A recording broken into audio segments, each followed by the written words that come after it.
قرآن چیخ چیخ کے کہہ رہے کہ جو نماز نہیں پڑھتا وہ پاکستان کے شناختی کارڈ میں مسلمان ہے، اللہ کے ہاں وہ مسلمان نہیں ہے۔ صحیح مسلم میں یہ حدیث لکھی رہ گئی 246 کہ بندے کے کفر اور ایمان، شرک اور اسلام کے درمیان فرق ہی نماز ہے۔ یہ حدیث مسلم میں ہی لکھی رہ گئی کہ ابن مسعود رضی اللہ تعالیٰ عنہ کہتے ہیں کہ جماعت کے ساتھ نماز پڑھنا یہ سنت خدا ہے، یہ تمہارے نبی کی وہ سنت ہے جو اللہ نے انہیں عطا کی، اگر اسے چھوڑ دو گے تو برباد ہو جاؤ گے۔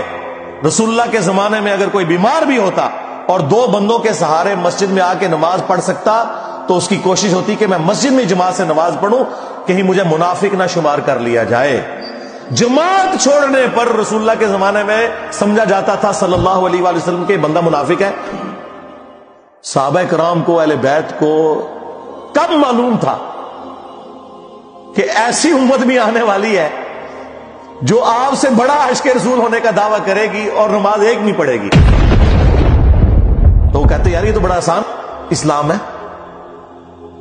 تو یہ حدیثیں تو مسلم شریف میں لکھی رہ گئی، پریکٹیکلی کس نے عمل کیا اس کے اوپر؟ یہ حدیث ترمذی میں لکھی رہ گئی کہ ہمارا اور منافقین کا عہد نماز کی بنیاد پہ ہے، جس نے نماز چھوڑی اس نے کفر کیا۔ یہ صحابہ کرام علیہم رضوان کا فتویٰ ترمذی میں ہی رہ گیا۔ عبداللہ بن شقیق تابعی کہتے ہیں کہ صحابہ کرام علیہم رضوان تارک الصلاح کے سوا کسی کی تکفیر نہیں کرتے تھے، صرف بے نمازی کو وہ کافر سمجھتے تھے، باقیوں کو وہ تمام غلطیوں کے باوجود مسلمان تصور کرتے تھے۔ اندازہ کریں، یہ ترمذی میں لکھا رہ گیا جناب۔ ہاں، ہم جب چیخ چیخ کے یہ باتیں بیان کرتے ہیں، لوگ کہتے ہیں یار یہ کس قسم کی باتیں کر رہے ہیں، یہ کہاں پہ لکھی ہوئی ہے؟ سرکار کتابوں میں لکھی ہوئی ہے۔ یہی تو ہم آپ سے کہہ رہے ہیں کہ مرنے سے پہلے اے مسلمان کر لے اس پہ غور، کتابوں کا خدا اور ہے، بابوں کا خدا اور۔ یہ حدیث ابو داؤد میں ہی لکھی رہ گئی کہ بچہ جب 7 سال کا ہو جائے تو اسے نماز کا حکم دو۔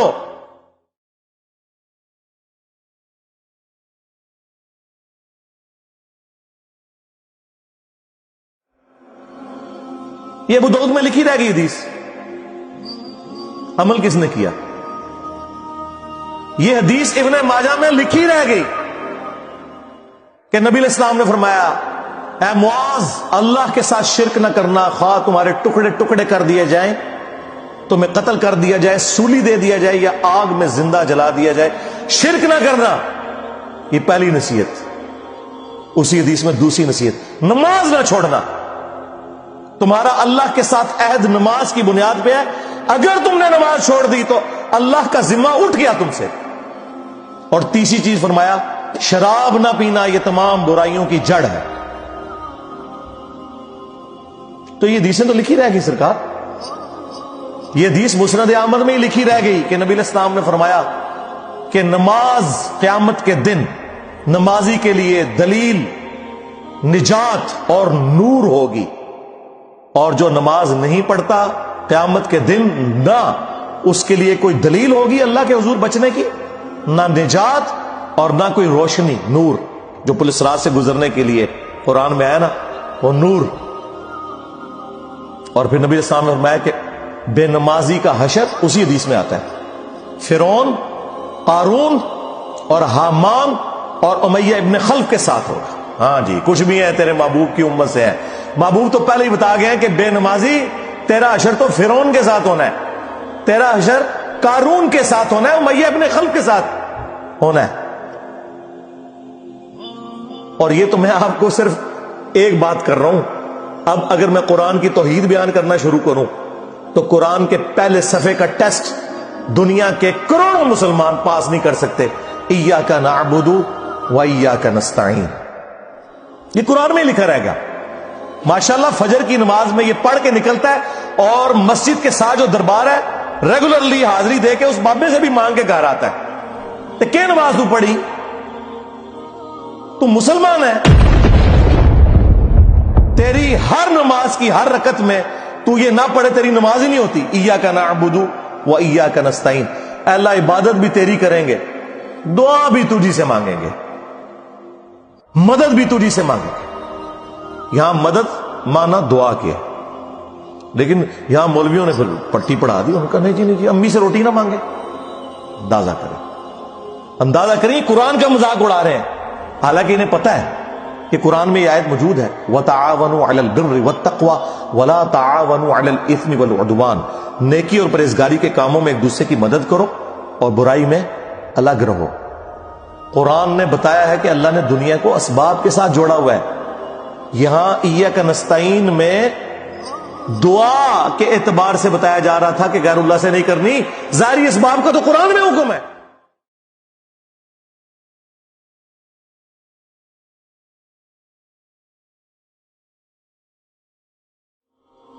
حیران کن بات آپ کو بتاؤں، اہل تشیع کے ہاں صبح و شام کی دعاؤں میں، سنت اذکار میں سورۃ النمل کی آیت نمبر 62 پڑھی جاتی ہے، ترجمہ نہیں کبھی کسی نے پڑھا۔ اور ہمارے جن اسٹوڈنٹس نے پڑھا جو شیعہ مکتب سے تعلق رکھتے تھے، کیونکہ میں نے اس آیت کو اتنی دفعہ کوٹ کیا، انہوں نے کہا ہم تو یہ صبح شام پڑھتے ہیں، ترجمہ پڑھا تو انہوں نے کہا یار یہ آیت پڑھ کے بھی سب سے زیادہ شرک ہم کر رہے تھے، کیونکہ اس آیت کے اندر کیا لکھا ہے؟ امن یجیب المضطر اذا دعا، بھلا بتاؤ کون ہے جو تکلیف میں گھرے ہوئے شخص کی فریاد کو سنتا ہے، وَيَكْشِفُ السُّوءَ، اور اس سے اس کی برائی کو، تکلیف کو دور کر دیتا ہے، وَيَجْعَلُكُمْ خُلَفَاءَ الْأَرْضِ، اور تمہیں اگلوں کا خلیفہ کرتا ہے زمین پر، تمہارے ماں باپ کے مرنے کے بعد تم، تمہارے مرنے کے بعد تمہاری اولاد۔ اِلَٰهٌ مَّعَ اللَّهِ، کیا اللہ کے ساتھ کوئی اور معبود بھی ہے؟ قَلِيلًا مَّا تَذَكَّرُونَ، لیکن بہت کم ہی تم نصیحت حاصل کرتے ہو۔ بالکل صدق اللہ العظیم، بہت کم لوگوں نے نصیحت حاصل کی۔ اس آیت میں کلیئر کٹ لکھا ہے کہ جو اللہ کے سوا کسی اور سے دعا کرتا ہے گویا وہ اسے خدا بنائے ہوئے ہے۔ یا علی مدد کا مطلب سادہ نہیں ہے، اس کا مطلب ہے کہ آپ نے مولا علی کو اللہ کے مقابلے پر خدا تصور کر دیا۔ نہیں جی ہم تو انہیں اللہ کا بندہ مانتے ہیں، نہیں جناب، قرآن تو یہ کہتا ہے کہ اللہ کا بندہ مان کے یا بغیر بندہ مان کے۔ جب تمہارا یہ عقیدہ ہے کہ اللہ کے سوا کوئی تمہاری تکلیف دور کر سکتا ہے، جی پیچھے اللہ ہی ہے، اچھا اللہ پیچھے رکھنے سے، یہ دیکھیں حدیث میں لکھا ہے نماز کا طریقہ، اور نہیں جی ہمارے امام صاحب نے بھی تو وہی کچھ بتایا نا، پیچھے تھے اتنے بھی نبی علیہ السلام نے، نبی علیہ السلام پیچھے رکھنے کے لیے، میرے نبی صاحب ہے ہی کوئی نہیں، تیرے بابے تھے شے ہی کوئی نہیں، اللہ پیچھے، رسول پیچھے، آگے تمہارے بابے۔ عزتیں اویل کی ہیں تم نے اللہ اور اس کے رسول کے نام کے اوپر، چندے کھائے ہیں تم نے رسول اللہ کے نام کے اوپر صلی اللہ علیہ وآلہ وسلم، سواریاں سوار کی ہیں تم نے مکے اور مدینے کے نام کے اوپر، اور غداری کی ہے اپنے دین کے ساتھ، ممبروں پہ چڑھ کے کہتے ہو قرآن و حدیث ڈائریکٹ نہ پڑھنا گمراہ ہو جاؤ گے۔ واہ، یہ کوئی یہودی یا نصرانی آ کے بات کرے ہم منہ توڑ دیں، جس طرح آج آگ لگانے کے اوپر قرآن کو ہمیں کتنا غصہ چڑھا ہوا ہے۔ تیرا مفتی ہر جمعے کو کھڑا ہو کے کہ قرآن اور بخاری ڈائریکٹ نہ پڑھنا گمراہ ہو جاؤ گے، آگ تو یہ لگا رہا ہے، وہ آگ تو ایک دن تھی، اس سے کوئی فرق نہیں پڑا۔ قرآن کے ملینز آف کاپیز دنیا میں موجود ہیں، ملینز آف حافظ قرآن ہے، قرآن کو کوئی آگ نہیں لگا سکتا، دنیا سے ختم نہیں کر سکتا۔ اصل جو چور چھپا ہوا ہے نا وہ تیرے اندر چھپا ہوا ہے، جو یہ علماء ہیں، شیاطین، جنات اور انسانوں میں سے شیاطین، جو تمہیں یہ کہہ رہے ہیں قرآن حدیث ڈائریکٹ نہ پڑھنا گمراہ ہو جاؤ گے، اور تم کہتے ہو مفتی صاحب نے فرما دیا۔ سبحان اللہ، دنیا میں اگر کوئی مفتی صاحب لمبی داڑھی اور پگڑی اور ہاتھ میں تسبیح کے ساتھ آپ کو کوئی 2 نمبر چیز دے دیں، آپ ایک استری خریدنے کے لیے جائیں اپنے کپڑے کرنے کے لیے، اور اس پہ جعلی مور لگا کے وہ بندہ آپ کو وہ استری دے دے، اور آپ کو بعد میں پتا چل جائے اس نے دھوکہ کیا ہے، تو آپ کیا کہیں گے؟ مفتی صاحب نے فرما دیا استری شریف۔ آپ غصے میں بھرے ہوئے جائیں گے اور کہیں گے کہ تو داڑھی رکھ کے بےایمانیاں کر رہا ہے، کہیں گے نا۔ تو یہ داڑھی والے جو مولوی ممبروں پہ چڑھے ہوئے جھوٹ سکھا رہے ہیں آپ کو، ان کو کبھی آپ نے کہا نہیں؟ آپ فرق دیکھ لیں، جہاں آپ کی دنیا کا نقصان ہوتا ہے نا، نہ آپ کو مفتی کی داڑھی نظر آتی ہے، ہو سکتا ہے آپ جا کے آگ لگا دیں اس کی داڑھی کوئی، لیکن جہاں آپ کا دین کا نقصان ہو رہا ہے آپ کہتے ہیں مفتی صاحب نے فرما دیا، وہاں ہم لاکھ چیختے رہے کہ یار یہ مفتی صاحب آپ کو اپنے بابوں کا دین بتا رہے ہیں، کتابوں میں دین کچھ اور لکھا ہوا ہے، ٹس سے مس نہیں ہوتے. تو یہ قرآن کی توحید کا ٹیسٹ نہیں تھے پاس کر رہے. ایک جاہل سے جاہل مسلمان کو بھی یہ بات سمجھ آنی چاہیے کہ بارش کون برساتا ہے؟ اللہ. ڈیوٹی کس کی ہے؟ فرشتوں کی. کیا ہم بارش فرشتوں سے مانگیں گے یا اللہ سے؟ تو بات ختم ہوگی. جو ڈیوٹیاں لائی ہیں جی بابیاں دیا، وہ چھڑ دے، ڈیوٹیاں لائی ہیں. کدھر مر گئے وہ بابے کہ آج ہزاروں ایکڑ کے اوپر یوٹیوب کی جو ہارڈ ڈسک رکھی ہوئی ہے ان کے اوپر رسول اللہ کے خلاف گستاخانہ ویڈیوز رکھی ہوئی ہیں. بابا کدھر مر گئے؟ نگاہ مار کے کیوں نہیں ڈیلیٹ کرواتے؟ اوے بابا جی کہا کرتے تھے نا جی امت مر جائے، امام مالک فرماندے نے کہ حضور دی گستاخیاں ہو رہی نے اور امت زندہ ہے، بدلہ نہیں لیندی. امام مالک فرماتے تھے پھر امت زندہ کیوں ہے؟ پھر مر جائے ساری، پھر مر جائے ساری. پوری عالم اسلام اس وقت یا تو مر جائے، یا تو مر جائے سارا عالم اسلام، یا پھر حضور کی عزت پر پہ رہ جائے. بس دو باتوں میں سے ایک بات ہے. بس یا سارا اکٹھا ہو کے مر جائے یا پھر فرانس کو جواب دے. میں نے کہا تھا بابا جی رک جاؤ، صبر کرو، تو آڈے ہوتے کوئی اور شاید اللہ نے چھاڑ دیتی ہے. امت بعد ہی مرے، پہلے تیرے بابے کیوں نہیں مر جاندے بابیا جنہاں دی ڈیوٹیاں سن؟ غوث کتب ابدال، انہوں نے اپنے نبی کا کلمہ نہیں پڑھا ہوا؟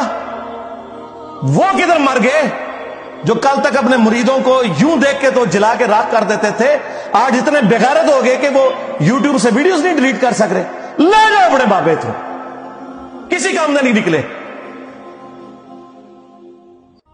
پہلے وہ مرن نا، امت تو بیچاری کچھ کر نہیں سکتی، بابوں کے پاس تو اتنے رائٹس ہیں. وہ بابا لبو جی ڈیوٹی ہے اتنے جتنے ہارڈ ڈسک پہ ہیں اتنے جس گوشت کی ڈیوٹی ہے انہوں لبو اتنا، اس سے میں 295 سی لواں گا. امت مر جائے، تیرے بابے نہ مر جائے، امت مر جائے. امت نو تو تسی مس گائیڈ کیتا ہے، شرک میں ڈبو دیا. او جی لاہور 1000 سال تو بابا بیٹھے ہے تے پال رہے لوگوں نو، چھڑ دے. آج چندے بند کر دینا گورنمنٹ، کتے پھرن گے دربارہ ہوتے تواڈے، صفائی کرنے والا کوئی نہیں ہوگا. بند کراؤ آج چندے، بابا پال رہے ہیں. تواڈے چندے دے پلدے نے تے تسی کہتے بابا پال رہے ہیں. شرم کی کوئی انتہا ہوتی ہے. یہ لوگ بات کرتے ہیں کہ قرآن جل گیا تو پورے ملک کے اندر ہنگامے کھڑے کیے ہوئے. قرآن تم لوگوں نے جلایا ہے شرک پھیلا کے. ویسے تو کہتے ہو ہم سنی ہیں. سنی وہ ہوگا جو بخاری مسلم کے طریقے کے مطابق جو رسول اللہ کے احادیث نقل ہوئی ہیں صلی اللہ علیہ وآلہ وسلم، رکوع میں جاتے وقت اور رکوع سے اٹھتے وقت رفع الیدین کرے گا. یا سنی وہ ہوگا جو اپنی پبلک کو یہ جھوٹ مشہور کرے گا کہ جی بغلے بت رکھ کے آندے سن تاں رفع الیدین ہوتا سی. واہ واہ. جس شخصیت کے ساتھیوں میں سیدنا عمر، سیدنا حمزہ، سیدنا علی جیسے دلیر اور اللہ کے شیر ہوں، اتنے لوگ بت رکھ کے تے حضور دے پیچھے آگے ہوندے سر. اب گل کرنے لی کرو کوئی، سب کچھ جھوٹ نکلیا تھوڑا. قرآن کو آگ لگ گئی کہ تسی لائیے قرآن کو آگ. آپ لوگ دشمن ہیں اسلام کے. اس سے بڑی کیا دشمنی ہوگی جو لوگوں کو کہتا ہے قرآن و سنت سے جوڑو، اس کو کہتے ہیں جی یہ لوگوں کو گمراہ کر رہا ہے، ہمارے بزرگوں سے ہٹا رہا ہے. جی بالکل اعلانیہ میں کہتا ہوں کہ میں آپ کے بزرگوں سے آپ کی پبلک کو ہٹا رہا ہوں، اس لیے نہیں کہ اپنے ساتھ جوڑوں، کیونکہ نہ تو میری کوئی چندہ بک، نہ میرا کوئی مدرسہ، ہاں نہ میری کوئی مسجد. چندے آپ کو دیں، نمازیں آپ کے پیچھے پڑھیں. ہم توڑ رہے اس لیے نہیں ہے، آپ کے بزرگ ویسے اس لیے توڑتے تھے کہ کسی سے توڑ کے اپنے ساتھ جوڑے. اصل میں نا انہوں نے یہی جرم کیا، یہ سمجھتے ہیں دوسرے بھی یہی کچھ کرتے ہیں. بندہ خود چور ہے نا، دوسرے کو یہ سمجھتا ہے. یہ آپ صحیح کہہ رہے ہیں، یہ ایسے ہی ہوتا رہا ہے. لیکن آج جو شخص آپ پہ اللہ تعالیٰ نے مسلط کیا ہے نا، یہ شخص آپ کے بزرگوں سے توڑ کے اپنے ساتھ نہیں جوڑ رہا، یہ اس کے ساتھ جوڑ رہا ہے جس کی قبر مدینے میں صلی اللہ علیہ وآلہ وسلم.